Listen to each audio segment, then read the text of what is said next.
All right. Hello, everybody.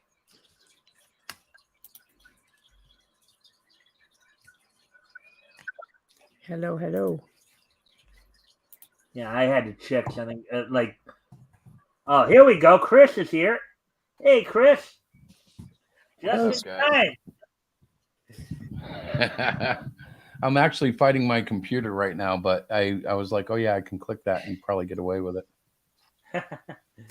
Well, you don't need to hide yourself behind your avatar there. We can, Oh no, actually I anyway, have to because the way this thing is fighting me, but as soon as I get it done, I will I'm I'm trying to save a hard drive that went bad last Wednesday night. hmm. But that's why it's like I'm behind the icon because the camera would just eat up the resources that I'm using to try to fix the hard drive. All It's right. Well, external though, so I can go live at you. Yeah, as I was mentioning to Diana, feel free at any point if you want to share any links or anything like that in the chat. You can also help out by, of course, opening up a YouTube screen to get my viewer count up. That would be appreciated as well. Anyways, buddy.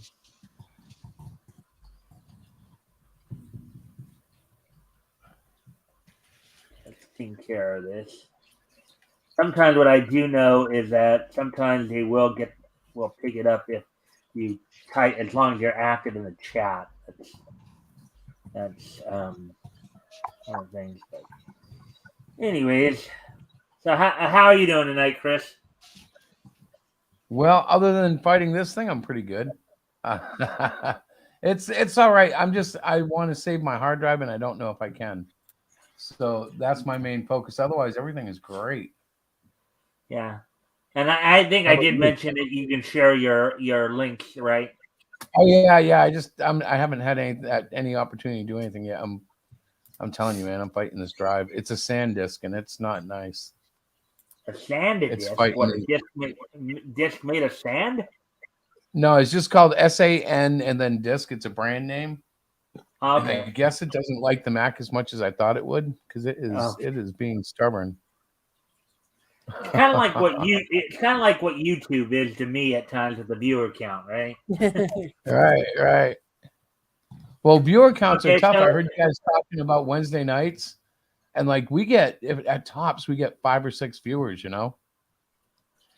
yeah, well, I was just commenting to Diane that you guys have been in like direct competition with me of late, so you know, um, yeah, I can't even always get that, hmm unless of course I help myself with it a little bit, but um, doing a little a couple little tricks, as it were. Right. So you're doing quality comics tonight, 1939. Yeah, yeah. August of 1939. We're going to be looking specifically. We're going to be reading over specifically from Smash Comics Volume One, Number 3, and Feature Comics Volume One, Number 25. Among the features will include Espionage with Black X, Invisible Hood, um, Clock. Those are the superhero titles, and then of course I'm going to try to throw in, of course, some Dixie Dugan Lollapalooza, in honor of our lovely co-reader here tonight, Miss Diana. So, anyways, let's see, where are we at? We're four. So now with all that, Woody's here. Hi, Hey, Woody. Ruby. Hi, Chris, Diana. Been missing you, Woody. You haven't been on in a while. So, anyways, all right. Well, we got some people in here now, so I think it might be a good time to start getting going here on the material. Oh, there's and for those of you, Diana, you want to explain what the link is here? Just Yes, so I just put a link up to our pre-launch page for Christopher's new comic, Manga Yoshokin. He is in the third issue, Chris, Yes, yes. um, of the series. I guess you want to call it that. And so, Chris, why don't you fill everybody in a little bit about what Well, it is you're essentially, working on? it's basically going to end up being like 100 pages that could otherwise be a graphic novel. I'm releasing it in separate issues though, just like Immortal Mass did last year, all at one time. And I'm doing that because I really enjoyed the pleasure of going from one issue to another as opposed to one volume. It feels cooler. You get separate covers, et cetera, et cetera. The story itself is just it's a journey of three kids who are basically discovering that everything they thought they knew is not necessarily correct, and yet through the powers that be, they're going to have to use these things that they've misunderstood for so long, basically to save their town. And yeah, it's very exciting. There's everything, we have the baddest of bads and the best of the best. So check out the sign up page, and when you do that, you get a folder sent to you, shared with you, full of behind the scene goodies, including a PDF preview. Yeah. So yeah, that's about all I want to say about that. I'd rather talk, not that I don't love my stuff, about these 1939 comic Yeah, books. and we are about to get to it. Diana put the link up. I just want to give you guys a chance to promote your stuff. I appreciate it. I'm trying to stay focused, because if I get too far off, you guys will be like, all right, Chris, shut up. Reel them in. Reel them in. Reel it in, Chris. We're gonna start with Smash Comics here. Volume 1, number 3 here. Now, granted, most of them only had one volume, from what I understand. But I say it anyways because I know there are some books that have had multiple volumes, like mostly the stuff that's still around today. And that's the cover. I'm echoing somewhere, but I don't think it's from my end, because I muted my thing already. Miss Diana, do you have all your tabs muted? Looking. Yeah, that's muted. Yeah, I only have. Let me see if I can alleviate that. It might be me. I mean, I don't have any tabs or anything, but it could be my electronics. All right. I don't know how that sounds, but I think I'm better, actually. Yeah, I don't know if I helped or not. Well, let's see. Yeah, I think you did help there, Chris. I'm talking now and I'm not hearing an echo, so I think that did help. Okay, so here's October number 3, the number, and of course 10 cents for. Okay, I'm echoing again, but whatever. Just deal with it. 10 cents back then. I mean, considering that in August of 1939 there were 11 companies publishing 32 books, 32 monthly books, right? So at 10 cents a piece, that's like $3. You can get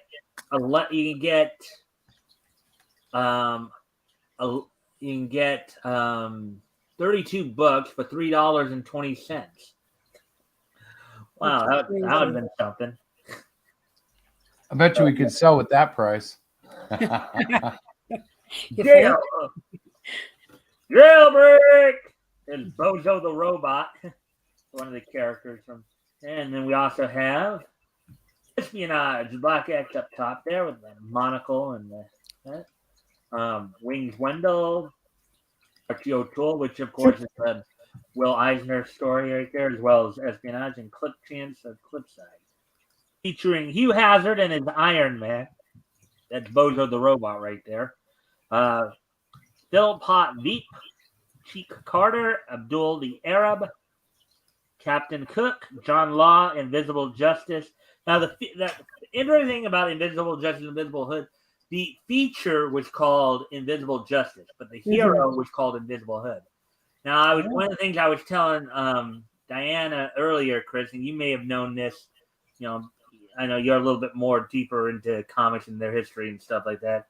One of the things I was telling her earlier is that, because she said she hadn't heard of these guys before, and I told her, well, these characters were eventually, she didn't hear of the books before, and I told her, and I was mentioning to her that she probably heard at least a little bit about the characters. Some of these characters were eventually bought up by DC, Invisible Hood being one of them. Yeah, she probably you know what though? It's funny because I don't know if I knew the Invisible Hood. Mhm. So I may be lacking myself, but Well, Invisible Hood was part of the he was a part of the team that became known as the Freedom Fighters. That included like Plastic Man, Uncle Sam, let's see, Phantom Lady, Doll Man, Black Condor, the Ray, Human Bomb, those characters. man, it's crazy how the industry like absorbed some of these guys, you know? Mm-hmm. Well, it wasn't just quality that DC absorbed; they also got Fawcett too, and Charlton later. So, Chris, what do you think of some of the artwork here? This is some pretty bright stuff here. Well, the classic art really you can't like down it. It's not, it wouldn't hold up today, but it's in its own charm, you know. Right. The colors are kind of funny because you can see a lot of red in that, and like that's a vaudeville thing, like to blush them up like that. We're almost lucky they didn't do the noses too, but it's like that's it's old definitely trick. a type. It's definitely a style. Yeah, well, it's an old trick they used to do to kind of like add life to people in vaudeville and stuff, and they brought it into comics. Yeah, I mean, particularly the blush on their cheeks there, those red round circles. You know what they kind of remind me of? Not yet. Okay. Well, you've seen clowns, right? You've seen clowns. Yep. Yeah. Some of them have the big red dots on their cheeks like that. Yep. That's what those are reminding me of a little bit. Yeah, they are a little bit like that. And it's kind of interesting because the new book I'm drawing, I have a bunch of evil clowns, and that's one of the markers. Is I love putting those little circles on little cheeks, right? Yeah. But it's interesting because I'm looking at the overall color scheme, like the color of the desk, and very like I consider them old-fashioned colors. The way that obviously the typewriter, you don't see those anymore.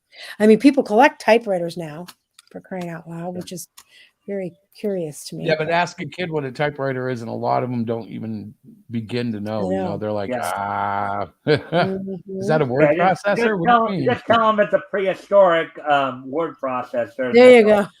Yeah. A prehistoric tablet. Yeah. And of course, YouTube's being stingy with the view count again. Anyways, hopefully that will pick it up a little bit there. But anyways, so here we go. Here, actually, give me a second. If you guys want to talk about your I just want to do something real quick here. I'll be right back. But if you guys want to talk about your project a little bit more, I'm going to come back. Well, get started. So, if we're going to talk about our project, we should probably talk about the dodo balls. Yes. I cannot wait to try to fabricate one or get. Oh, you'll be able to do it, no problem. So the dodo ball is a unique creation of a fallen angel that plays a very cool and cute role within the comic. And that's one of the things about Man Guy, though, is it's not a straight up cape book. It's not a silly kids book. It's not just, excitement or just humor. It's a little bit of everything. And I know that is commonly like something you'll hear out in the world, but for myself as a creator, this is truly stretching me into new directions, I'd say. Yeah. Things I haven't drawn before. Paying attention to detail because what's that? I was just going to say in the detail that you are really, really, really, which kind of, as you said the other day when you had the one scene that you were working on, it was all blown up and you were like painstakingly making everything look beautiful.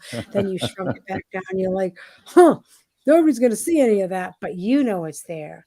And that right. Well, that's the thing. And the people there are people who will look and see that kind of stuff, but the majority of readers don't notice all the detail that goes into it, but it gets caught by their subconscious eye. You know what I'm saying? And so even if they're not looking right at it, what's that? I was going to say but that is the type of artist that you are. Yeah. You give everything to, even though realistically it's going to be printed, people are not going to be able to see all the detail that you put into it. You know that it's there. And the PDF version, they would be able to see that. I believe they can enlarge it at will, right? The PDF Yes. they can? Yeah. They So, I can, but you mean, know what's ironic with that? When what's you that? enlarge a PDF, it looks horrible. The Does bigger it? you go, because well, it does, because it loses Yes. like its I don't know how to put this. It loses its crispness. It starts to lose its resolution. It starts to Right. Nope. Mike's back. get uglier in spots. So the best way to do it is just read it at screen size, Right.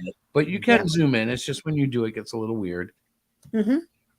Welcome back, Mike. Yeah, my phone wouldn't pick up the signal. Apparently, it's like I got the little. So I'm stuck at one watching right now, according to YouTube. I don't know if you guys are on the YouTube screens at all or not, but It's all right. They'll watch it. If they don't see it right now, they'll watch it in the rerun for sure. yeah. Yeah, how you only got one? I know I'm there too. That should be two, right? I'm on Yeah, there yeah. too. I mean, well, it should technically. Well, if we're all involved, it should be technically four because I got my TV on here too. But YouTube don't. YouTube just keeps screwing me like this, and it's like I Yeah, I have wonder how heard they're that doing that. sometimes they don't necessarily count your own computer. Like I have, I have I have like, so I have the a YouTube window open and the StreamYard window open. So they don't Right. necessarily count that one apparently, which is stupid. But You're right.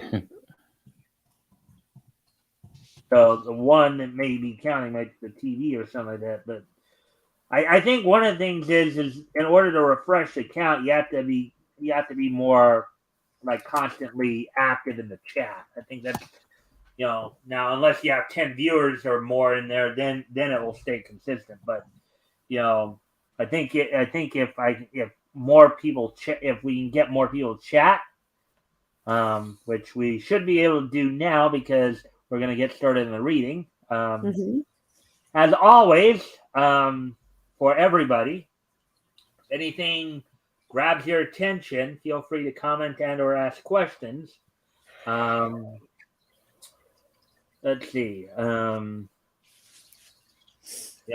we will try to answer the questions to the best of our ability.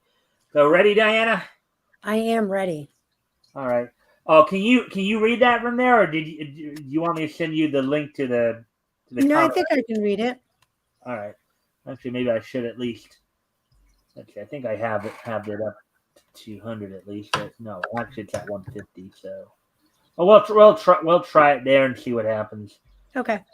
And then if you can't read it, just let me know, and then I'll increase the font. All right, Okay. Espionage, starring Black. Now, for a few issues here, he initially was called Black X, and he was still in Feature Comic. And then when they started Smash Comics, he went by Black Ace for a few issues, then went back to Black X. Why, I don't know, but all right. Anyways, Espionage, starring Black Ace. All right. On March 21st, 1933, Japan withdrew from the League of Nations. Late that same year, Germany followed suit, and President Wilson's great dream of world peace was shattered by the tramping feet of conquest mad legions. Wow. What a way to say that, huh? Mm-hmm. Now, Quite wordy. as we know, of course, World War II, even though the U.S. didn't get involved in it until 1941, it started in Europe in I think it was 39 actually. So, yeah, Wilson. For those of you who don't know, that was Woodrow Wilson. So, who was president during the time the League of Nations was founded back in 1920. Mm-hmm. Anyways, once more, the blood-soaked fields of Europe resound with the marching of men. Cities that took centuries to build are destroyed overnight. All is sacrificed to the greatest of human follies.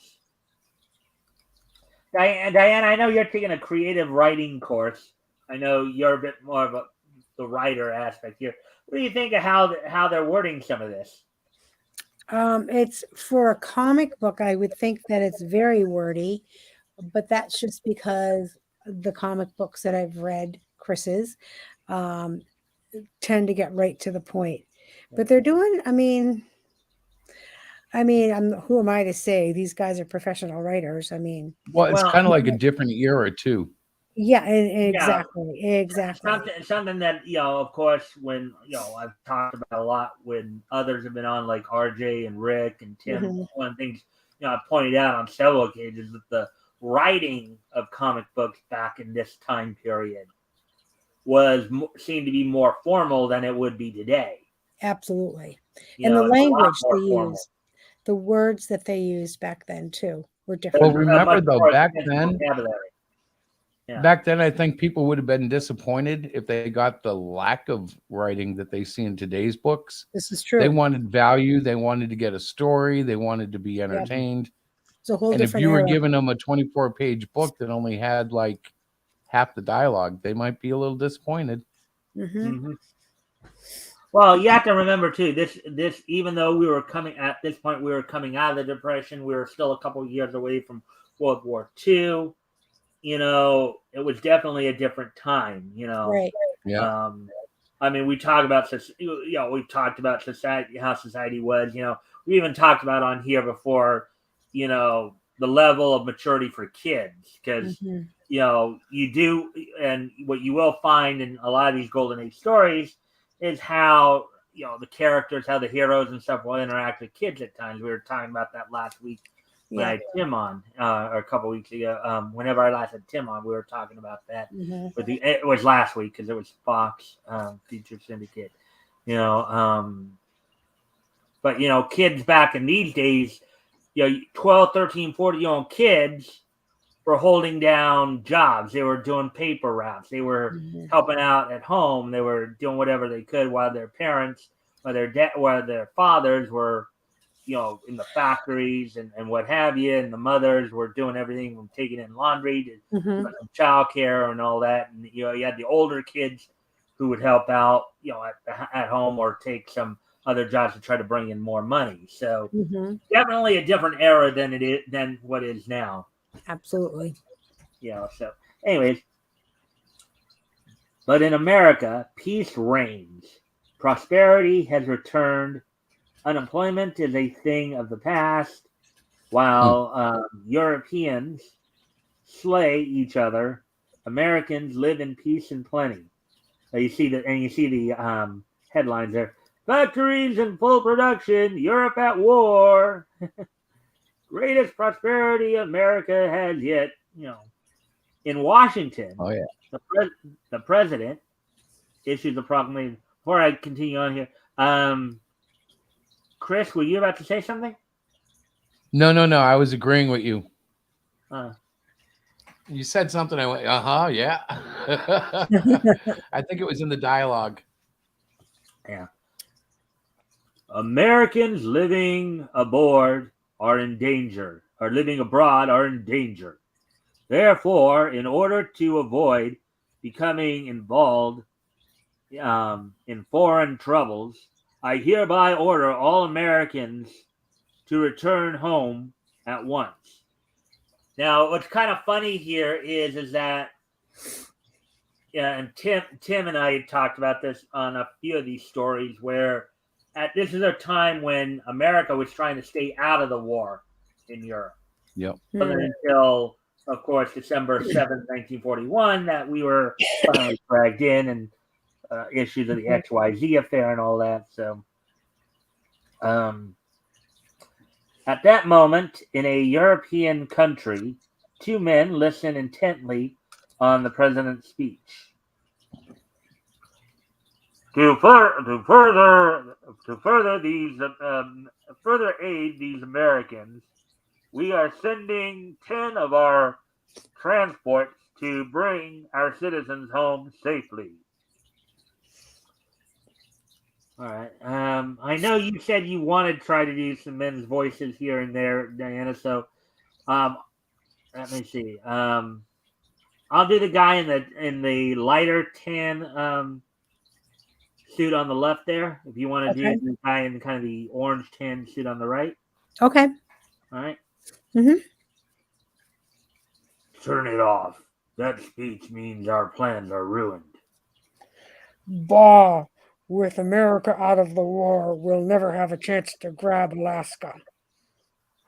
Now, mind you, just a little reminder: Alaska was still a territory at this point; it wasn't a state yet. Mm-hmm. So just a little history lesson. Wait, I have another plan. If we can sink those ships and fix the blame on some of the warring countries.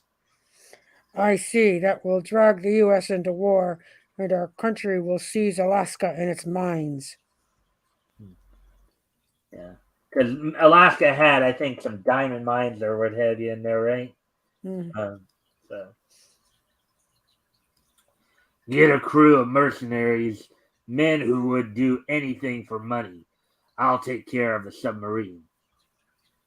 Thus, the quays of every major European port, secret agents cautiously select nondescripts and vagabonds.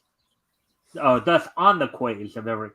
So, Diana, what do you think quays means here?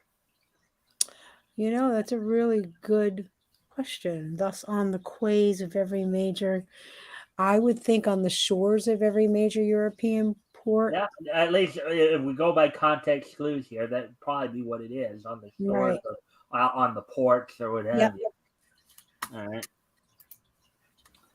All right. Yeah, I think this might be your guy right here. And Which, oh, okay. if Yeah. you guys. Yep. If you guys work on a sub, I've got a job for you. Okay, with me. Okay, with me, I'll do anything for dough. Did you hear that? I wonder what's in the wind. I'll take a look.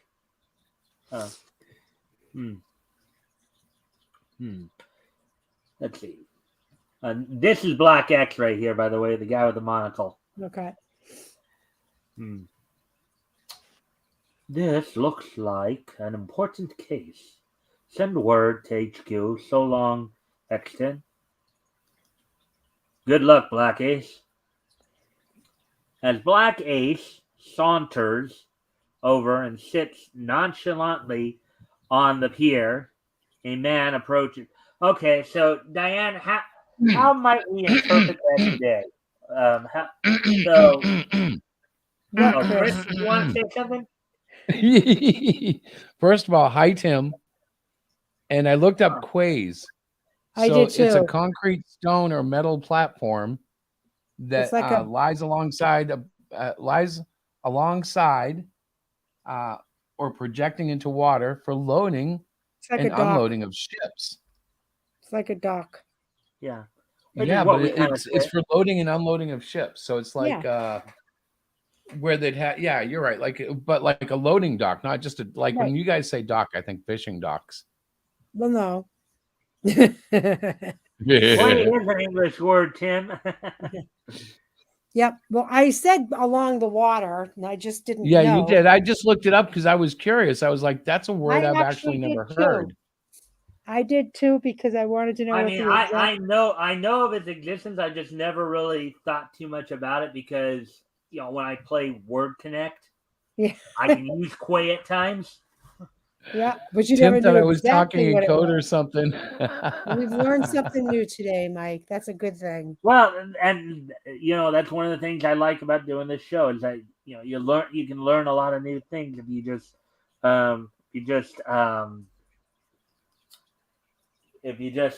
just pay attention. And Chris, you don't need to just say something. Just get our attention. I know. I'm like, Chris, are you all right? Like choking there, bud? No, I was just having fun because Tim came in, so that made me instantly a little bit more playful. I see this. All Okay. So Diana, so going back to so as Black Ace saunters over and sits nonchalantly on the pier, a man of her. So how might we say that today? What do you mean? What do you what are some adjectives or I'm sorry, I think not homonym. What are some synonyms to like that we might use today for saunter and nonchalantly? Walks over. He walks. He saunters. He's walking. Saunter is Okay. walking. Yeah. Nonchalantly. I don't know off the top of my head. Like a boss. No, nonchalantly just means like carefree. Like I'm just, no care. I'm just gonna kind of walk Yeah, over. like No a big deal. boss. Yeah. He's got no Like worries. it's kind of like minding your own business kind of thing, right? Yeah, he's just, Oh, so you're being more walking. I'm not stealth with really. it. Yeah. Yeah. All right. Well, you're this guy, I believe, Diane. Oh yes. Okay. Looking for a job, buddy. That depends on how much it pays. I'm not particular about what I do. Good. You've got the right idea. Ever work on a submarine? Suddenly, two men rush at Black Ace effortlessly. He sends one crashing back. Looks like I'll have to get up and fight.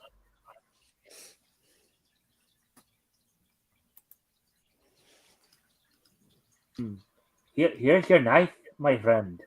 Sorry you missed. Yeah. What's this? A left hook to the jaw. That's what. And now cool off on this one. He sends him right in the water with that punch. Huh? Help, boss. Boss, what is this? I think this is that. Haha is you. Is that me? Yeah. No, okay. I couldn't tell. I'm like, what? Okay. Ha ha. Just one of my men. You see, that's how I test all the men I hire. Within a week, the crew is assembled before the admiralty of the enemy fleet. Orders are given. What do you, Diana? What do you think admiralty means?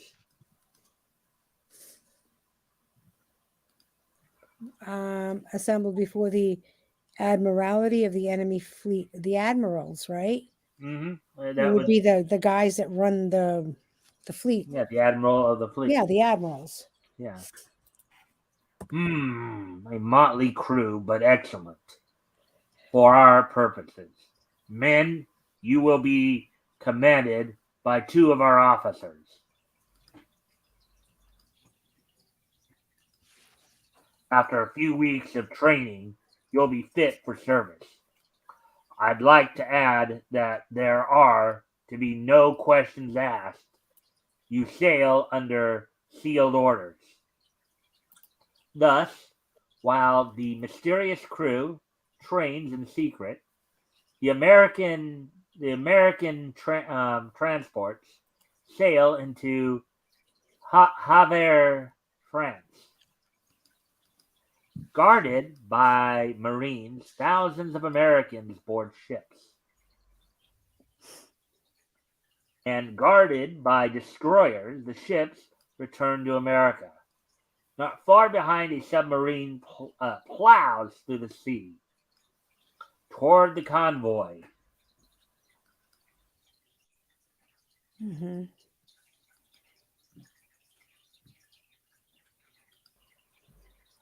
Like a swift sea monster, the submarine dives below the surface.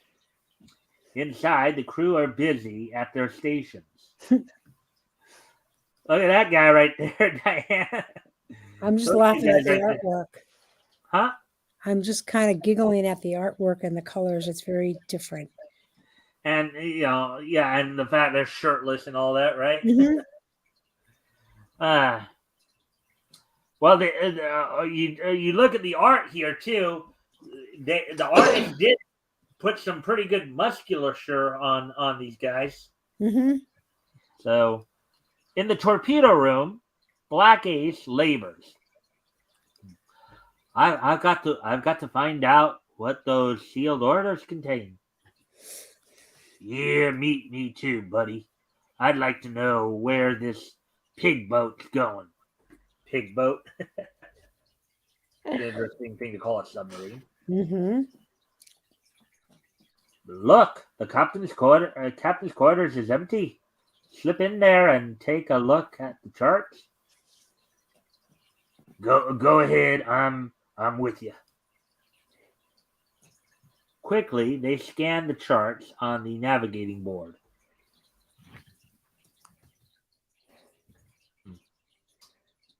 Well, I'll be. Just as I thought. We're going to attack the American transports. American? Say, I'm an American. I've done some low things in my time, but I'm no traitor. Stand where you are. You two. Snooping, huh? Well, Yankee. Are you fighting on the American side? And how? What are we waiting for? Let's go. Bang! A few seconds. We're taking over this pig boat now, see? Meanwhile, below the forward hatch. Fire torpedo number 1!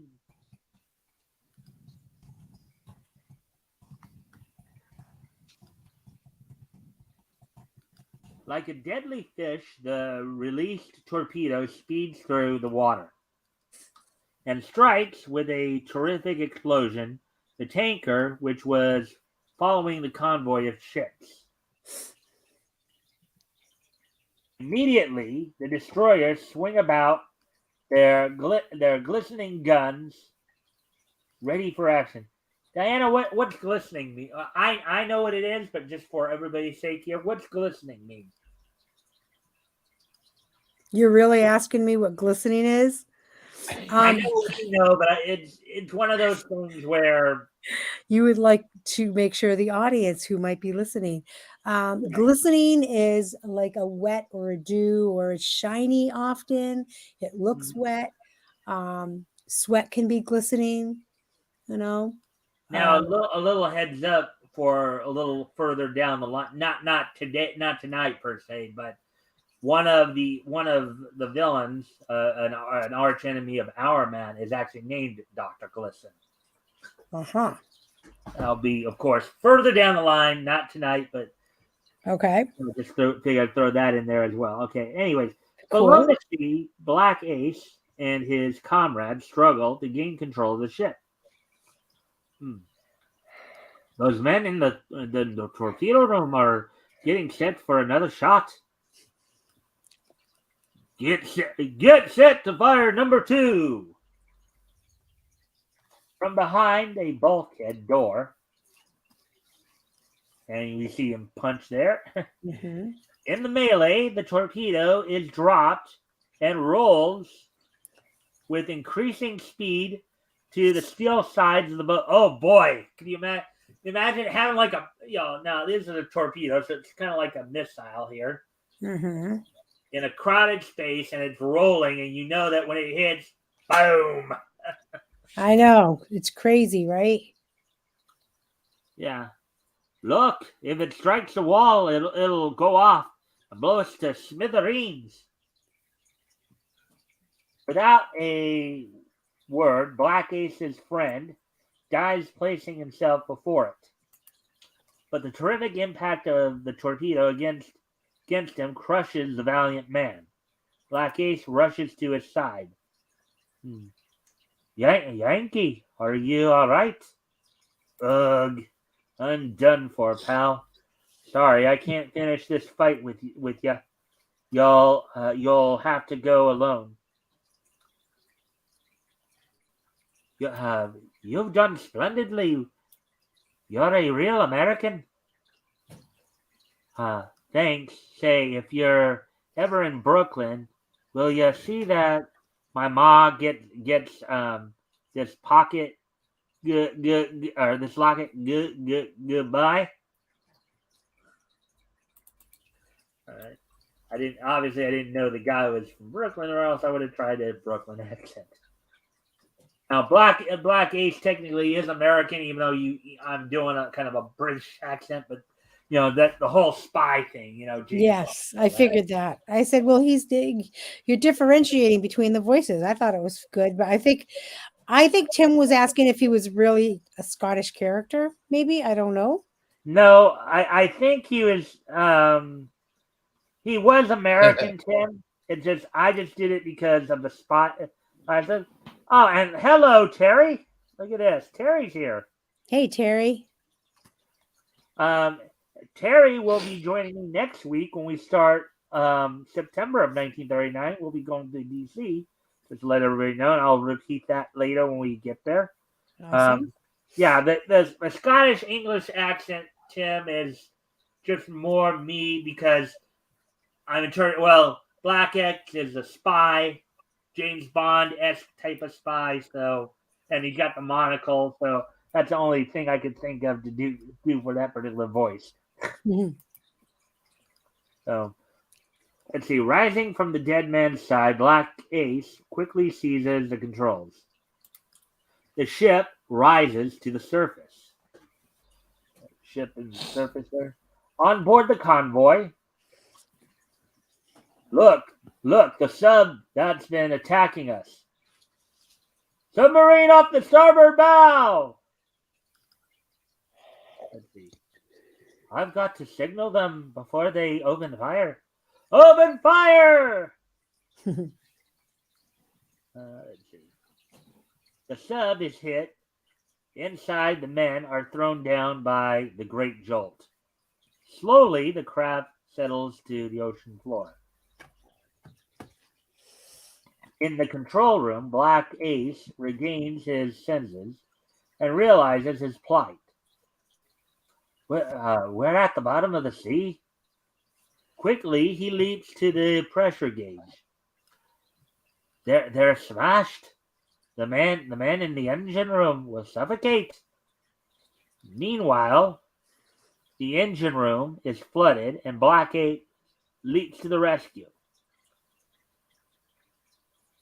And then I'll let you do the guy in the water there. I'm going to do Black X who's standing up, but let you do the other guy, Diane, so you can get some work in here too. Take it easy. I'll be back for you in a second. Help! Don't leave me here. Yeah. Normally you read everything left to right. You almost think though that the one on the right should have probably been read first, more than likely. But it's the way they put that together there. Mm-hmm. The way they set it up. Yeah. Suddenly, the plates of the side give way before pressure, and the sea rushes into the craft. With a mighty effort, Black Ace slams the door against the raging torrent. Lord, I hate to do this to those men in there, but if I left the door open much longer, the rest of the crew would drown too. Back in the room, the Black Ace takes command. Lie down on the floor, everyone. It'll make breathing easier. Keep blowing your noses in that way.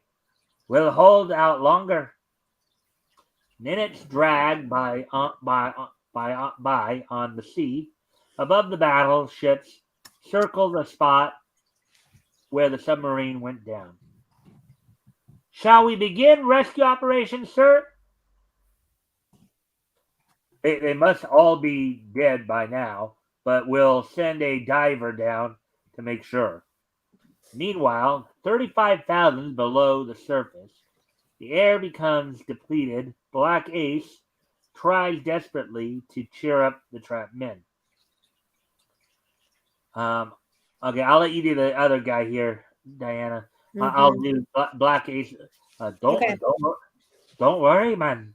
They'll rescue us soon. Air. I can't breathe. And then you can do this guy too. Rescue, rescue. He. I hate all Americans. With the suddenness of a lightning bolt, madness strikes among the crew.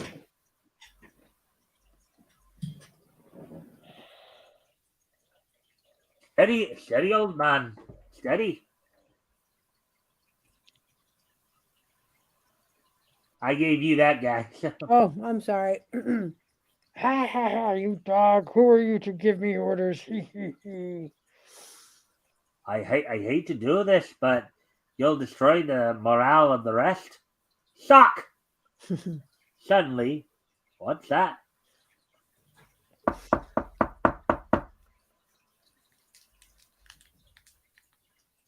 It's Morse code.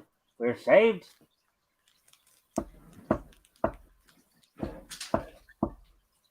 SOS.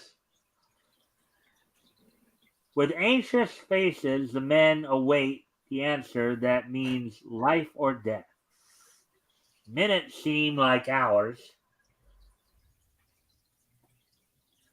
On the surface, rescue work is rushed and a rescue chamber is lowered to the sunken submarine. Bolts are quickly fastened to the forward hatch. We can only take 9 at a time. Let him go first. Yeah, he saved our lives. He deserves to be rescued first. All right. And Black Ace is thrust forward by the grateful crew. On deck of the rescue ship, take those wounded to the hospital below. Keep them under close guard. Later, Black Ace relaxes in the shower room. Oh, now look at that! That's pretty risque for those days, I would think. But again though, this was a book, so but they did cover him up, as it were, or covered up. Yeah, but still, I would imagine back in the days that would be, pretty risque. Hey guys, think. I gotta saw that your restart my Mac is. computer. Oh no, honey, that's Yeah. not good. You're gonna leave us for a moment, Chris? Yeah, I'm gonna wait for it to restart, but I'll be back. Okay. Well, thanks for letting us know. Yeah. So hopefully, all right. So, Captain Dane wishes to see you, sir.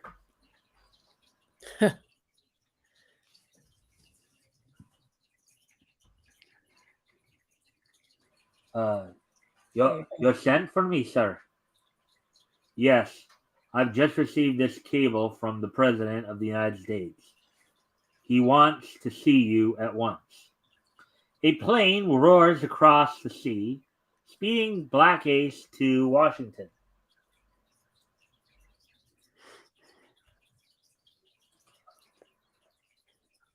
Mr. President, your special visitor. Black Ace, I've heard a good deal of you and your fine work. Thank you, sir. I'm honored.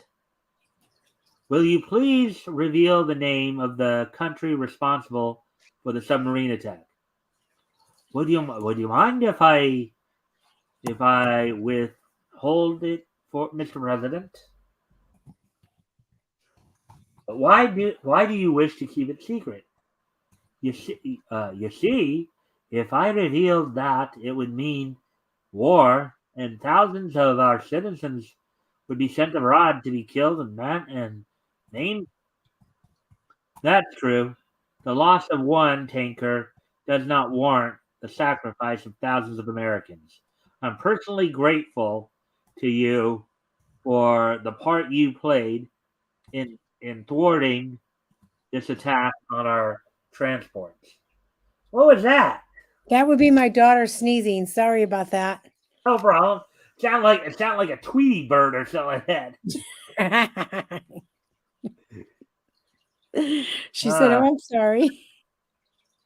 Uh, Oh, this was a military comic read worldwide.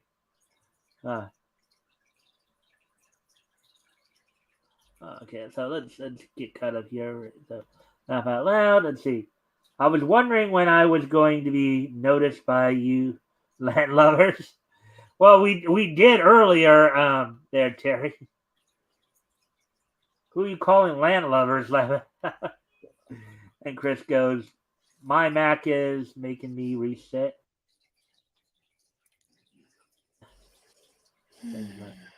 This was a military comic read worldwide. Diana, I should be letting you read your own things here. So go ahead. oh, I'm sorry. Yeah, I would think it was pretty popular back then. I was just talking because Terry had made a few comments, but you were reading, so I didn't want to interrupt you. Right, and that's fine.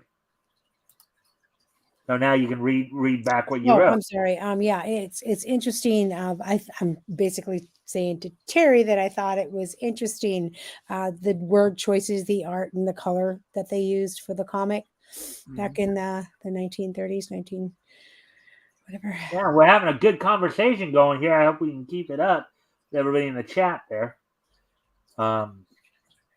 Anyways, later, as usual, we find Black Ace and his chief in their favorite Washington restaurant. And if you'll excuse me, Chief, I've got an important mission to perform. Official business for the president? No, I've got to deliver this locket to a little old lady in Brooklyn. Wow. Wow. Look at that, Diana. And that's they went right to him, fulfilling the promise that he said. Yep. Wow. Follow Espionage with Black Ace in the November issue of Smash Comics. Very cool. Yeah, so I know in some of these stories, particularly some of this stuff,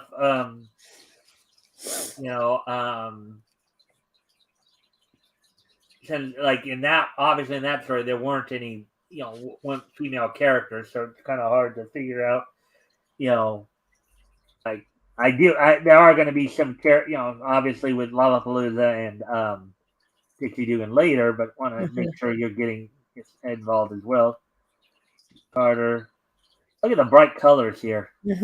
Pretty bright there, huh? Very different. Abdul the Arab.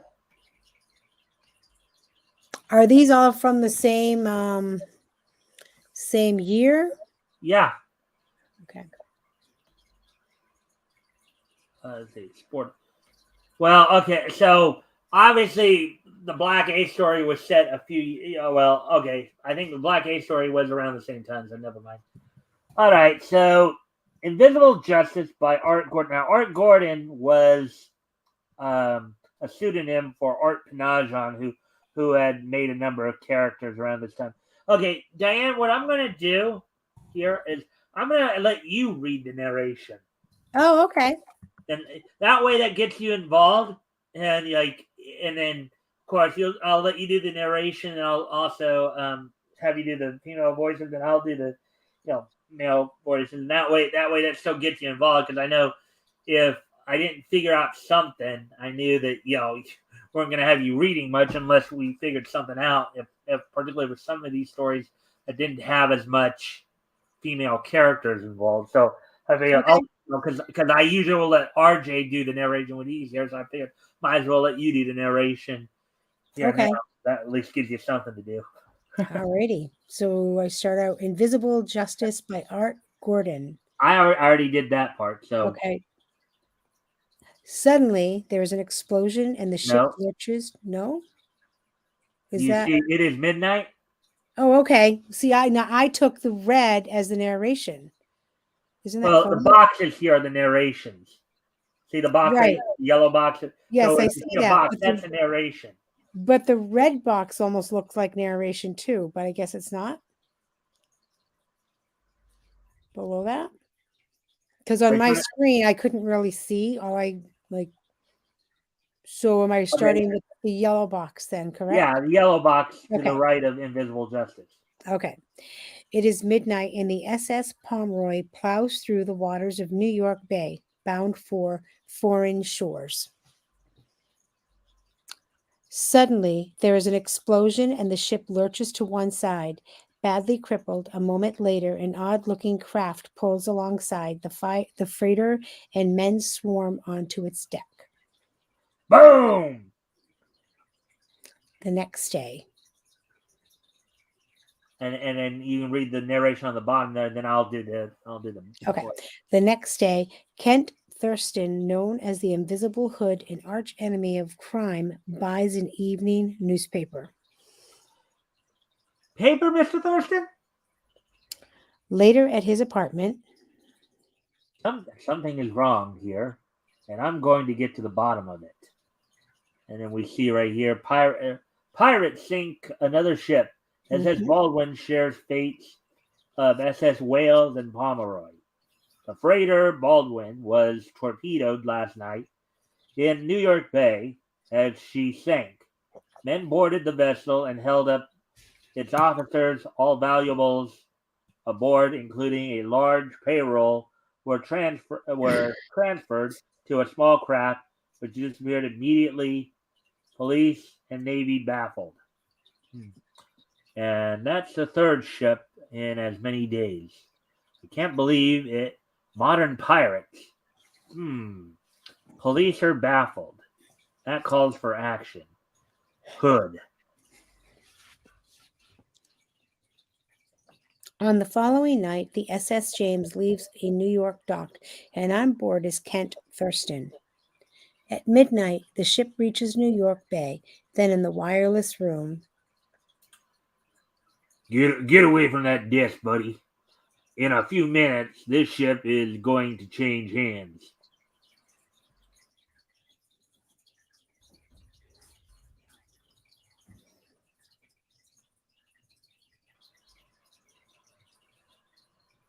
in the ship's control room. Hands up, Captain. Have this ship stopped. What's going on outside? A few of your passengers have turned out to be my men, Captain, and they have taken control of the ship. Your crew is helpless. As soon as we've transferred your gold cargo to our little craft, you can be on your way. It won't take very long. Ha ha. Meanwhile, Thurston has managed to slip into his stateroom unnoticed by any of the pirates. Now's my chance to do a little baffling mystery. Kent dons his hood, which is covered by a secret chemical that makes its wearer invisible. Now, Invisible Hood, it's up to you. So that was basically his power right there. He was given a special cloak that was treated with a chemical that made his cloak invisible, and therefore when he put it on, would make him invisible.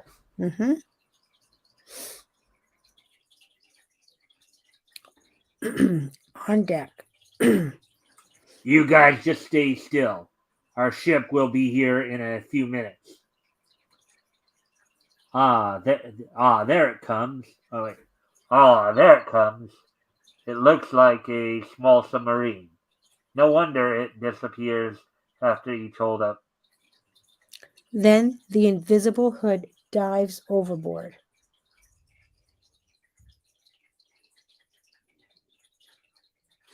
And a few minutes later, he boards the submarine. All right. Now, if I can only get into that conning tower. Wow, I made it. Let's see. This is the last of the swag, Pete. get ready to shove off. What do you mean? Okay, Diana, what's swag mean? Swag, usually like their the stuff that they stole or bought. Their swag, their stuff, Loot, their booty, loot, booty. Yep. booty, Hmm. that kind of thing, right? Yep. Right. With all the gold and men aboard, the pirate craft suddenly leaves.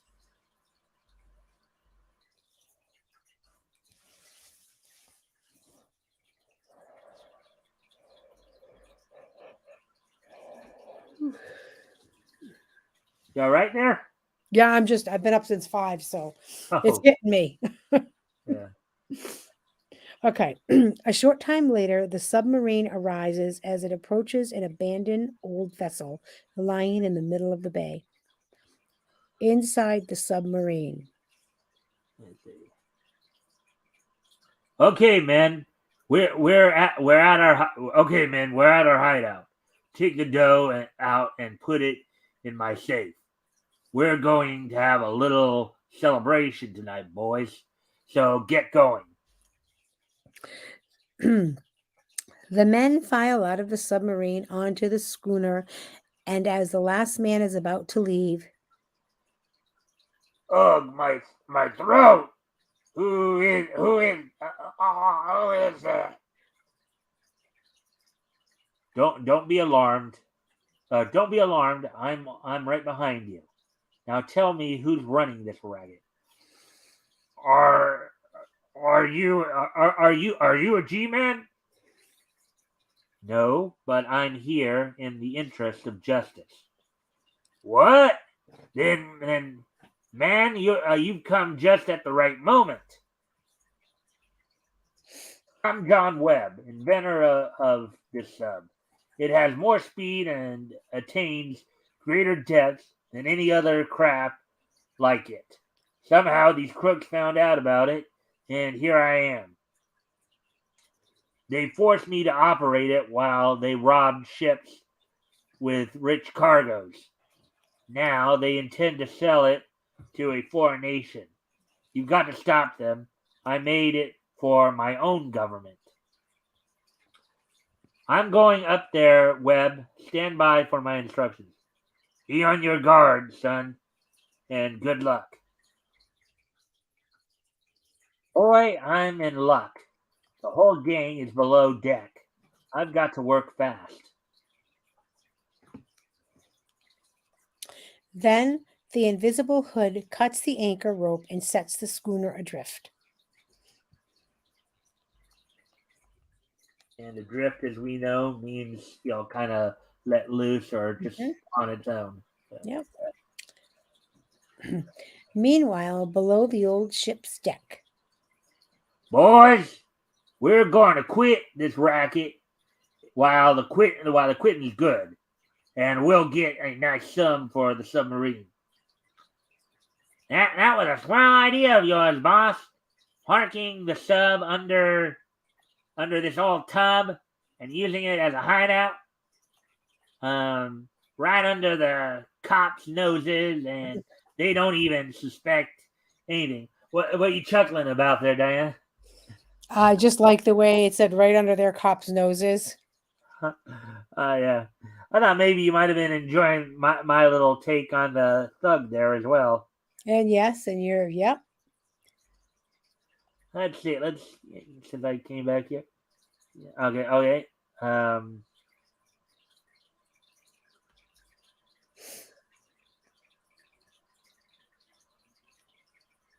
Is it interesting? Okay. We already did see all that. Let's see. Diana is an example of compressed. Diana, this is. Oh, okay. So Terry was just telling me, yeah. And then you want to read your chat? Thanks. That's all I said was thanks. Yeah, you have to take into account that the story was printed on newsprint. Good point. And Terry says here, someone stole a German U-boat.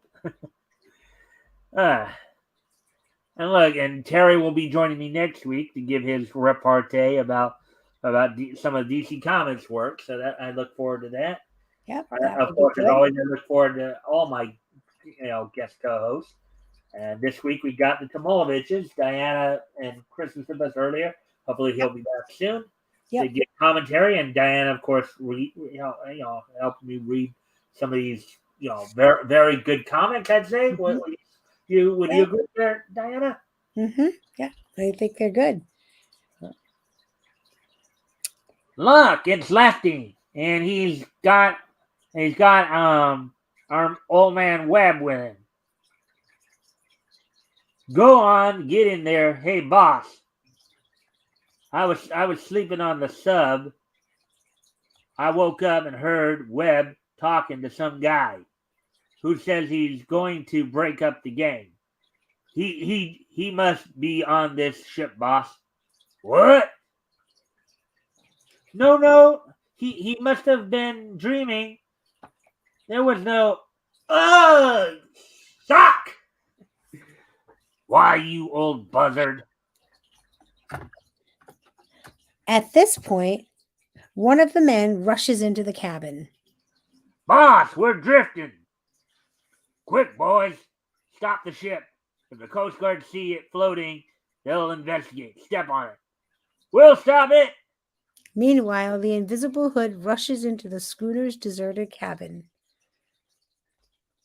Now to get into the sub, with the anchor gone, they'll never be able to stop the ship. Picking up the unconscious Webb, the Hood carries him up to the deck. Once in the submarine, Thurston takes off his hood and puts it in the lining of his coat. Then he revives Webb. Feel better, Webb? Thanks, son. You saved my life. We're alone. Come on. Now's our chance to escape.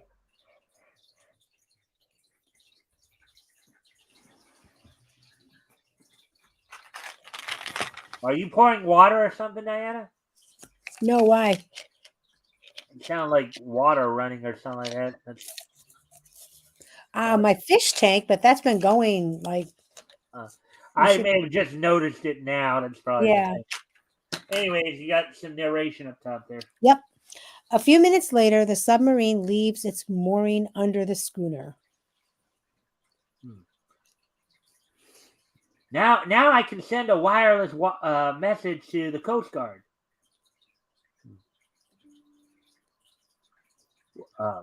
Wait. Wait. Don't make a move, either of you. You two fooled my boys, but not me. I knew I'd come.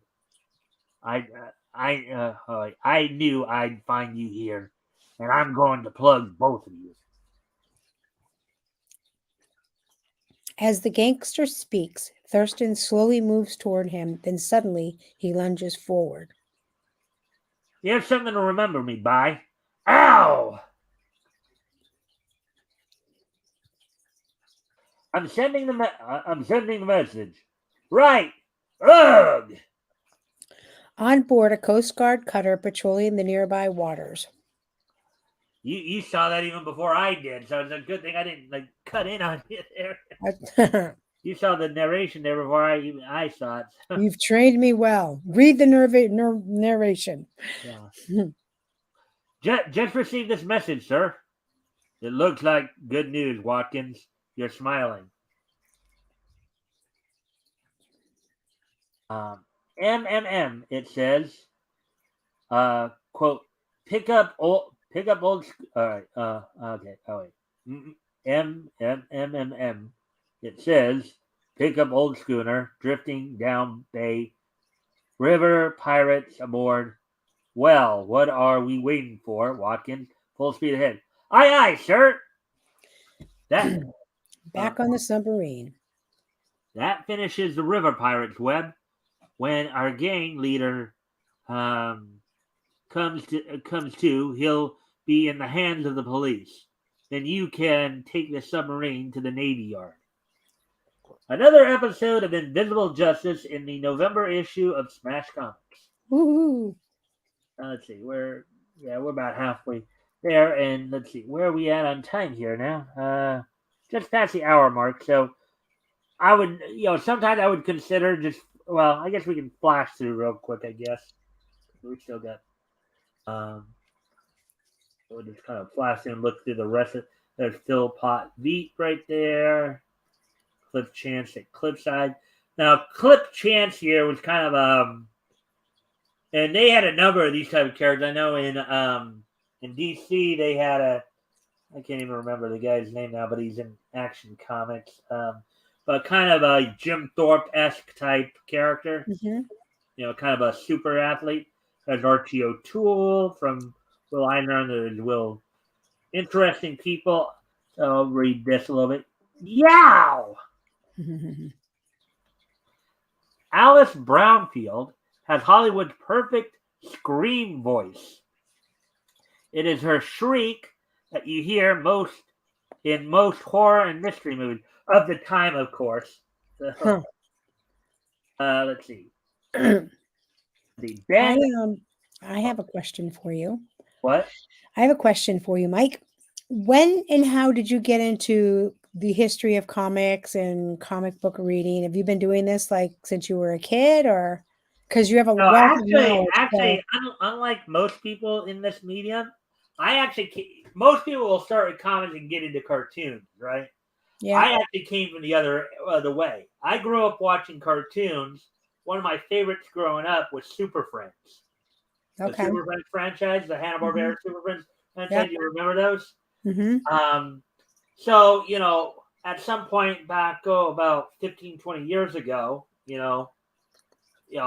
after I'd started learning more and more about, as, some of the different incarnations of the cartoons that come out and stuff like that, I wanted to learn more about the DCU, the Detective Comics universe. Okay. So that's what got me into, wanting to read more about comics. Okay. Now, and reading comics and stuff. Now, for me, like oftentimes when RJ talks about it, right? When RJ talks about it, when he describes, he'll say, well, when people ask him, okay, what, if you want to get into comics, what's a good way to get into it? And most people will tell them, like something like Frank Miller's Dark Knight, like some of the bigger names. What I did because of the fact I want to be so immersed in these worlds that I want to learn everything about it.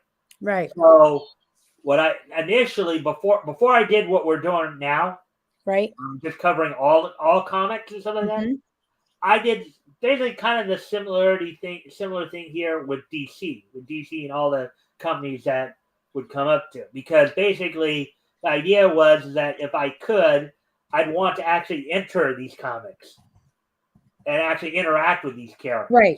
You wanted to get right in there. What I did initially, I just focused on DC, and I went back to the very first comic that DC ever, and I just worked my way. Now, I'm not saying that I read every comic at that point or anything. No, but I would like read the synopses of the stories and learn, basically try to absorb as much of the information about the universe and what was going on in it. I'd read some stories here and there.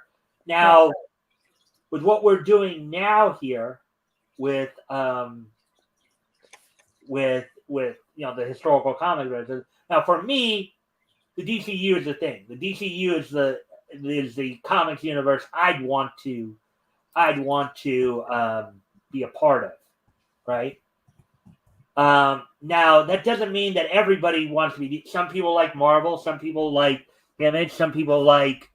So the idea was, what got me actually doing this specifically, this show specifically, is one day a while back when I was still, when I was earlier on in my, in my live streaming, right? As I do the news articles and stuff during the week and stuff like that. Had a day where there wasn't a whole lot of stuff that I could find to report on. So I decided, okay, and I was thinking about Slam Bradley for some reason. So I decided to read Slam Bradley. Actually, no, what I was thinking about was, I was thinking about the works of Jerry Siegel and Joe Shuster. Okay. Now, everybody knows Jerry Siegel and Joe Shuster for, of course, being the creators of Superman. However, back around in the early days of comics, Superman wasn't the only book they were working on. Right. There was other books like Slam Bradley, Okay. Dr. Colt, Sam Regan, Spy. Right. So one day I decided to talk a little bit about Jerry Siegel and Joe Shuster, and then as a sample, I decided to read the first Slam Bradley story from Detective Comics #1. Okay. And everybody in the chat was like, "Oh, yeah, that's cool. Wow, Slam Bradley." And then it's like one of those things where, wow, you know something? Why don't I do a historical comic review? Why don't I go? Right. Why don't you do a show and educate people and share your love of it? And that's what I like about it. It's because I don't have the time, and it's not, and I don't mean this in any disrespect, but it's not like a huge interest for me to go out on my own. But I enjoy when I listen to like other people talk about it, like yourself, or, like when people come to our show, like Rick and Terry and, and even Tim and stuff, and they all get going on about comics. My introduction to comics was Chris. I mean, he wanted to make a comic. And so I'm like, oh, okay. I knew what comics were, and I knew like of Batman and some of the bigger superheroes. Oh, right. And some of the bigger companies over the years, and that's one of the other things, particularly with DC, with the multiverse and all that. Some of those bigger companies, of course, have the shared universes. Right. Right. And, you want to, when you get into something like that, you really want to ingratiate it, but you want to see, there's that part of me, and maybe part of it's too because I'm on the spectrum as well. Right. There's that part of me that I want to see how it all develops over time. Right. It's like I want to, and then maybe even throw some of my own little insert there, here and there. So that's basically, for me. I started out as a cartoon fan and wanted to learn more about the universes, and then as of course as I would be read. Now again, I don't sit there and try to read every single comic, because back in these days, for some of these more superhero type books, or mixing, a lot of these were anthologies back in the early days, and reading a lot of that, you'd have 8 to 14 features in each book, right? And that would take forever to read. So, like, turn to my methodology as to how I pick my coverage, to just kind of give you a little bit more of a tidbit on how I run the show and stuff like that. So, like the superhero stuff, like this stuff, because we're focusing on watching how the universe builds, I do follow these like more regularly. I'll read them more regularly through. Selecting stories here and there as we go along.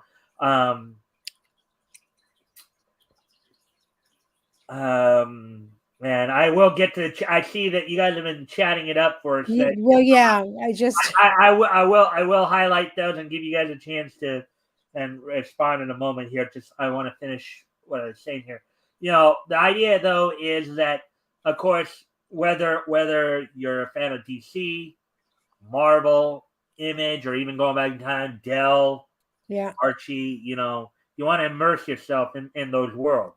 The best way to do it is to watch how the world, learn everything you can about the history, about the character's personal history. Just that's how you get involved. Now, for me, as I said, if I were to try to read every single story, it would take forever. So, like with the world building stuff, we cover that more regularly.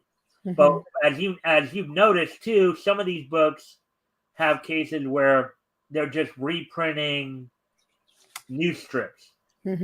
Or so more of the slice of life stuff, more of the or more like there are different types of comics too. We talk when we talk, most of the time we're talking about superhero comics, but there were a different number of different genres they had, including Western, sci-fi. They even, believe it or not, back in the 40s and 50s, which I'm sure you'll be looking forward to when we get to that point.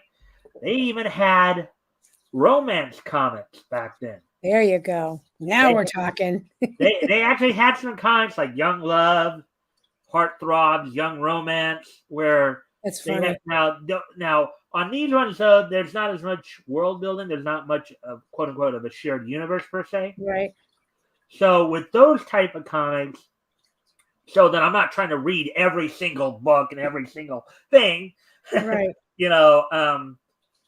I do what I call the milestone method with those. But when it's reprints or when it's more slice of life stuff, when it's not as much, not a shared universe that you're trying to focus in on, so I'll read like the first issue and then up to issue 30, I'll read every fifth issue, like 5, 10, right. 5, 10. That's and really then from cool. 30 to from 30 to 100, it'll be every 10th or 25th issue, and then right. 100 to right. 300. You highlight. You go for the highlight. I get that. I mean, you're right. The idea is to give samples. Right.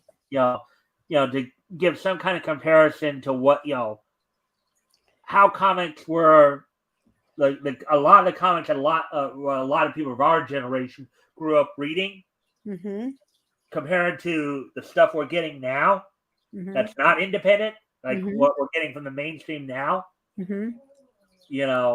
Right. Like I know there's been a big push for indie comics like Chris and Rick and Tim and Terry and them. That's one avenue to counter the mainstream, right? What we're getting from the mainstream. Another way is to remind yourselves of what got you into comics in the first place, and going back and reading some of those older comics and what we grew up. Now, granted, a lot of these are comics; they're more like comics that our parents and grandparents would have probably been reading. Right. But that's that's the story there. So well, thank you for sharing that. I was just curious, and so why don't you look at the chat, because we did talk a couple of things were thrown out there that might be of interest to you. So I'm trying to just okay. So let's see. So then Terry had said, I got into comics thanks to the daily and Sunday newspapers. Well, yeah, and as I mentioned to you earlier, Diana, too, on that, particularly early on here, some of these anthologies, a lot of them were reprints of the daily and Sunday news strips. Two of the stories that we're going to highlight later, Lollapalooza and Dickie Dugan, were set of reprints. So let's see. Yep, and I just Diana, you want to read that? That's you. Yeah, I got into comics because of Chris, but I still have a long way to go. I'm just trying to absorb what you guys are sharing, and go from there. Yeah, and then Woody responded, I guess, to Terry's saying, "Yeah, me too. The Sunday newspaper funnies were greatly looked forward to each week." And then Terry chimed in here. Diana, the newspaper strips will excite you even more, because a lot of the news, like some of the other stuff that, like some of the ones you would actually know about. Yep. Diana, some of the news strips, the comic news strips, comic newspaper strips would be like Popeye. He started out as a newspaper strip, with Thimble Theater. I read Dennis the Menace, Garfield. I think he started out as a newspaper. Well, so Far Side is one of my favorite. It's not really a comic book, but the Far Side series, I used to like that.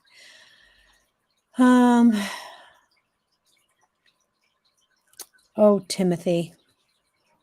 Well, we'll get. But here's something. I just highlighted another one of your comments. You want to read that? I just said I think I may have a few like the Sunday Funnies, but they were long ago. I was recalling, I'm like, I did read the Sunday Funnies. Dennis the Menace was one for sure, and then probably Garfield. I don't really recall. Yeah, I do remember. I do remember back in '86 when Deke Entertainment did the Dennis the Menace cartoon series. He did back in like in the late '80s there, '86. they actually, as part of their opening, they actually did have like the newspaper, they made the opening look kind of like a newspaper strip. Mm-hmm. So let's see. Rick came in and said hi all. And of course, guys, if you guys can, of course, like and share the stream, that would help out too. Get some more friendly people in on the conversation. Diana, you said hi to Rick. And where's Chris? I just did. His computer was funky. Not sure if he's coming back. He's probably sleeping. And then Timothy's saying, wonder if there was a club for comic strips. I see now why you said what you said, Diana. Oh, Tim. Yep. Calvin and Hobbes. Yeah, that's another popular one. That was one of my favorites too, Tim. I used to like them. Mm-hmm. And then Mike liked to look at a lot of geek cartoons. Yeah, I mean, I was big into cartoons growing up. I was like, let's see. And then Terry was saying, a few guys I know fell in love with a nosy reporter by the name of Brenda Starr. And then I related a little to Calvin from Tim. All right, so with that now, let's see. So we talked about Alice Brownfield there. With that, I'm going to flash through the rest of this because we spent quite a bit of time there, me explaining all that. So John Lawshine texted there, kind of just braced it, and then back in these now. One of the other things here too, Diana, these were not called comic books at this time. These are actually called comic magazines. Oh, really? Mm-hmm. Wow. Secret Snapshot. That's kind of cool. Jane Withers. And Wendell of the Military Intelligence. Just flashing through here because I do want to get to like the two female characters in the other books. And I can't stay on Wicked Lake because I am exhausted. So whatever you want me to read, because I'd like to get off in just a little bit. All right, I'll let me see. Now I gotta try to because it's been almost an hour and a half. Yeah, we've been on. I know. I'm tired, so. I gotta the last few stories are pretty. The clock story will be like 5 pages, and there'll be 3 pages there. So I'll see if we can get through that stuff real quick here. As soon as I can find. There we go. There's Feature Comics. The thing is, some of that reading time may have been taken away from the fact that you asked me that question, so I had to explain that. But I'm glad if you were looking for conversation, so that I thought that was a good thing.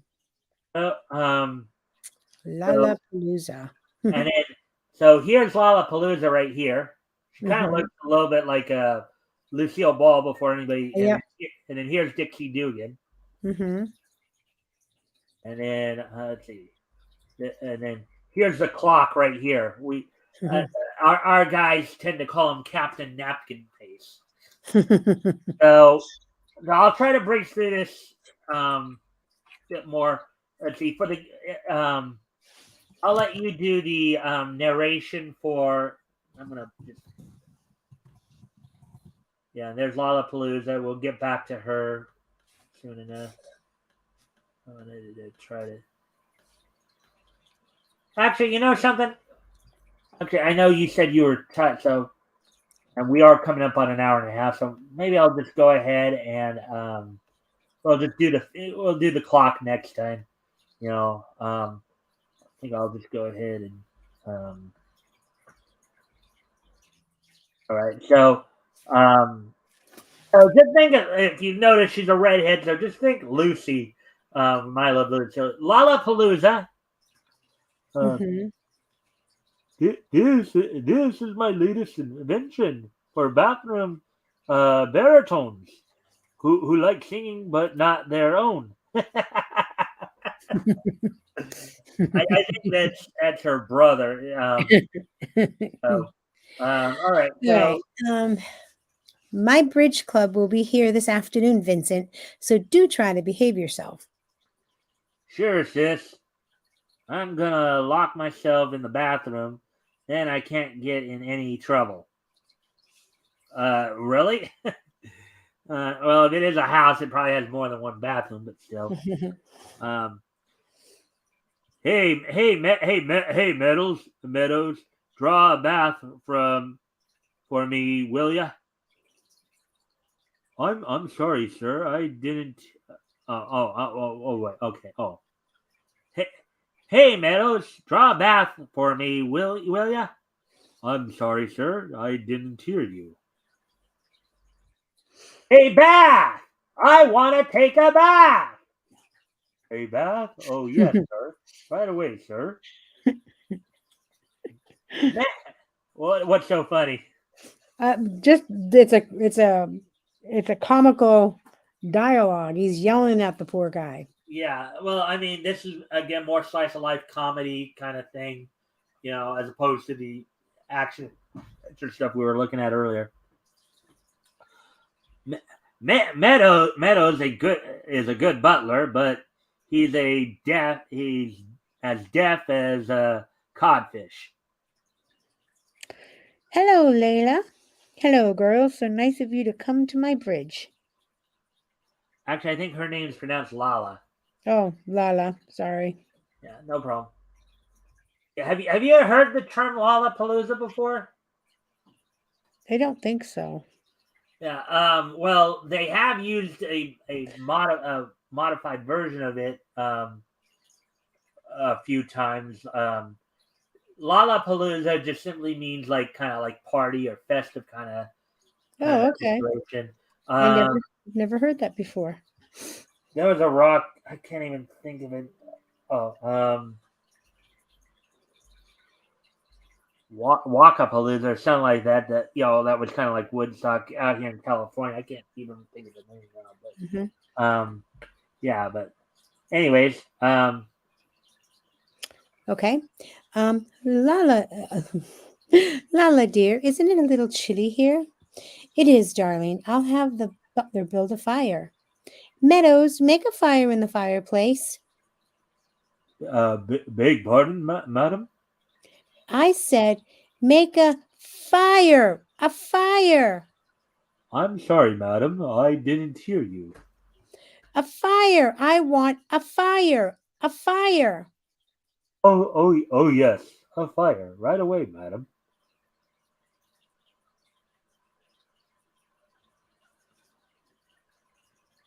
Oh, I'm sorry. It's okay. Where is the fire? Oh man, he thought he couldn't get in any. I think that was the end of that particular. These now Lollapalooza. These are, how we were talking about the reprints earlier. Mm-hmm. Lollapalooza is one of those reprints, Okay. like from the newspapers. See if I can find it. All right, Lollapalooza. Flatfoot Flossie is a sure thing today. Hey, Lala, will you lend me $2? Lala, just $2, that's all. To bet on a horse, eh? No, Vincent, you can't have it. Gosh, she has no business sense at all.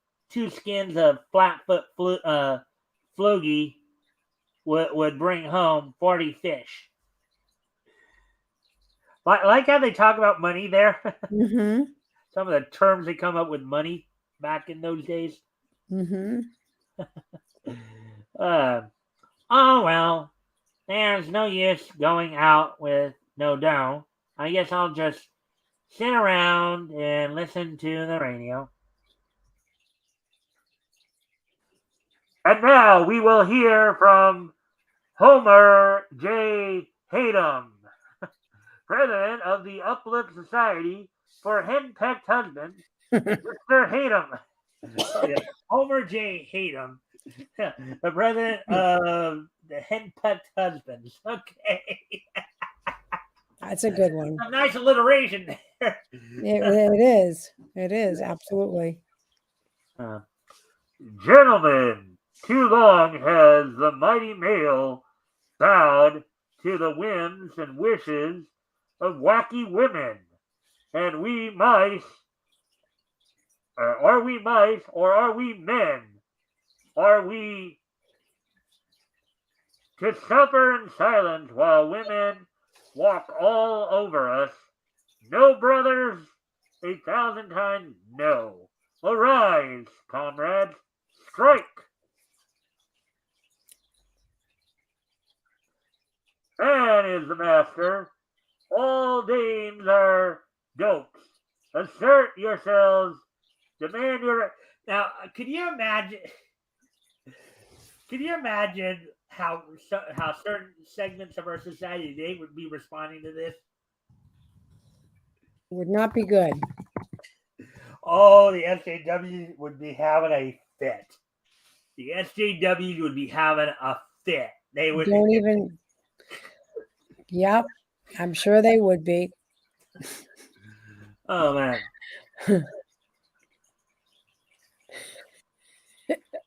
Mighty male, man the master, man or mouse, arise, strike. That lad's got logic. Where does Lala get off telling me I can't have two? Well, Okay. I think it's the fact that it's her money. Maybe that might be it. You heard me. Two bucks cash.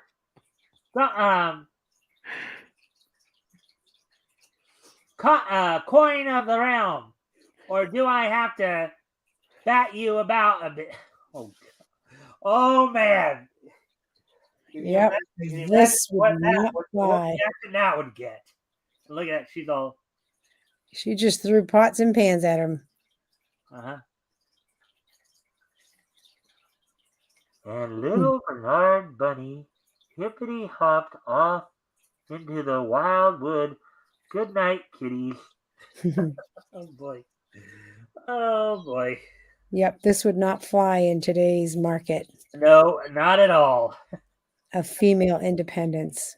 Lord have mercy. Oh, would you just imagine the horror? Let's see. There's some interesting. Okay, so my mom say hi, Diana. Mike. Okay, well, hi. Tell her hi for us, Rick. Yeah. Terry was saying, Lollapalooza is one of the summer festivities here.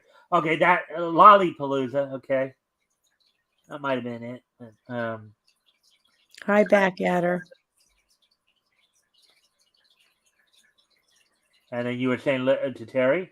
That was funny that they have a festival over that. Yeah. Oh, and Tim shared his link. Okay. So for those of you, if you want to check that out, there's Tim's link to his project, I believe. Back then, most boys and men were part of the He-Man Woman Haters Club. Oh boy. Time for me. Oh, look at what Tim wrote. Oh man. I saw that. Well, okay. Let me just make a slight correction here for you guys. Vincent and Lala were not husband wife; they were brother sister. Just so you know, because it even said so in the story there. Right. Initially, when I first started reading these, I thought they were husband and wives too, but they're actually brother and sister. So, I laugh out loud. Well, I should let you read that because that's you. You need to reread that, Mike. Well, I know Diane wants to get going here. That's why I'm trying to breeze through these. No, it's not, Mike. It's a link to a funny video. Oh, okay. Well, okay. I apologize. I thought that was. Oh, okay.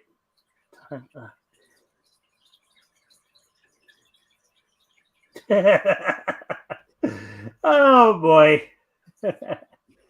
Tim, you're funny tonight. He's a funny guy. Yeah. Actually, we got 6 people in here right now. Yay! Most I've had in a while. Actual viewers here. All right, so, hey, has anybody seen a book? If you're looking for that book, The Glass Gun, Mr. Vincent, Miss Lala took it back to the library. Holy smoke! I hid that $20 I won on the ponies in it. I gotta catch Lala before she turns that book in. Lala, where's that book? The Glass Gun? I just left it in the library. The Glass Gun? I'm sorry, sir. That young lady just took it. Here she comes. I'll make her think I'm a bandit.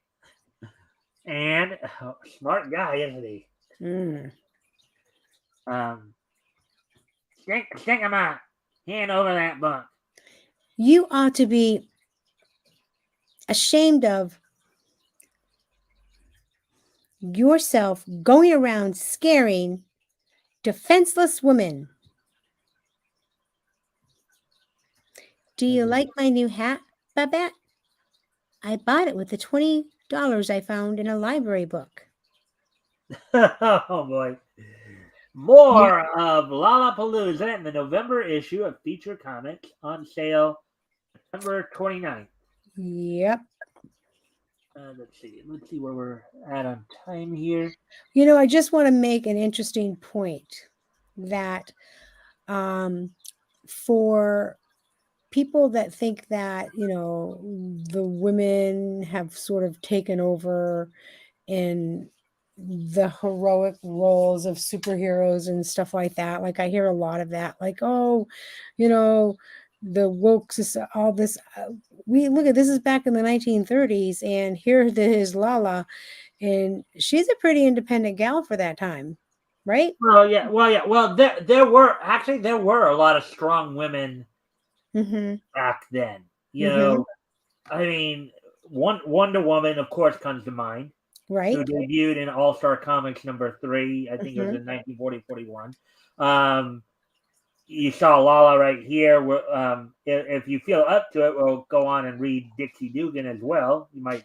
I'm actually exhausted, but I would love to come back another time and do some more. All right. Well, then I guess we'll try to wrap up. If you can hold on just for a couple more minutes here, we'll wrap this up. Okay. We still got through some stuff. I just want to do this day in each history segment, and then we'll close things out because we're at an hour 43. So I usually slate about 2 hours for this. So, you know, with some of the other discussions we had, okay, maybe we didn't get through all the stories, but I tried to mix in a couple, at least 1 or 2 female focused stories for you. So I hope you enjoyed it. So, anyways, so today is, well, before I do that, let's just finish off the chats here. Let's see. Okay, I think that was the last thing we saw. So, okay, no, that was the last thing we saw. Okay, I am funny always. Okay, Lollapalooza was the biggest music festival. That's probably what I was thinking, Lollapalooza, but it was spelled differently than here. But and Wonder Woman was also made by a male feminist who was really into bondage, which is true. Which is true. That's crazy. Charles Martian Masters, and he was married and also had a living lover, and the 3 of them were involved in some pretty, and they would actually put some of that stuff in. That's why in a lot of those Golden Age Wonder Woman stories, why you saw so many damsel in distress and everybody getting tied up all the time. But anyways, with that, let's go ahead and okay. So today is Friday, February 17th, 2023. So let's take a look back at this day in Nietzsche history. History! 1983, 2003, and then 1988. And Diana, if you can hold down after we're done, just for a couple minutes, just last minute details, just real quick. I won't keep it long. Let's see, post show, you know how that goes. All right, so I have to remind myself, 83, 2003, and then 1988. Okay, so with that, we're going to head back 40 years ago today. First off, as on this date, 40 years ago today, the 10th issue of DC's Night Force went on sale on this date back in 1983.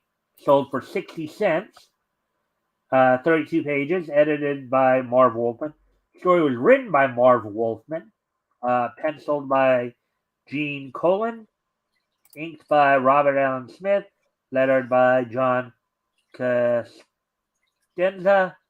With coloring by Michelle Wolfman. I would gather Michelle Wolfman is probably Marv's wife, if I had to take a guess. I think RJ, maybe RJ or Chris would probably know that more than I would. But anyways, 40 years ago, Night Force number 10 went on sale. Okay, moving on to the next piece of Nietzsche history. On this date in 1998, 25 years ago today, Walt Disney Animation's direct-to-video animated musical film Beauty and the Beast Belle's Magical World was released. Direct-to-video on this date back in 1998. Belle's Magical World from Beauty and the Beast thing. You know, I take it this is probably a follow-up or sequel to the Beauty and the... Well, you see the animation right there, so obviously a sequel to that. So, anyway, so on this date by 1998, Beauty and the Beast, Belle's Magical World was released on direct-to-video. And finally, heading back just 20 years ago today, back to 2003, on this date back in 2003, the WWE held its Monday Night Raw event, which was the go-home event before their No Way Out pay-per-view, from the Nationwide Arena in Columbia, Ohio.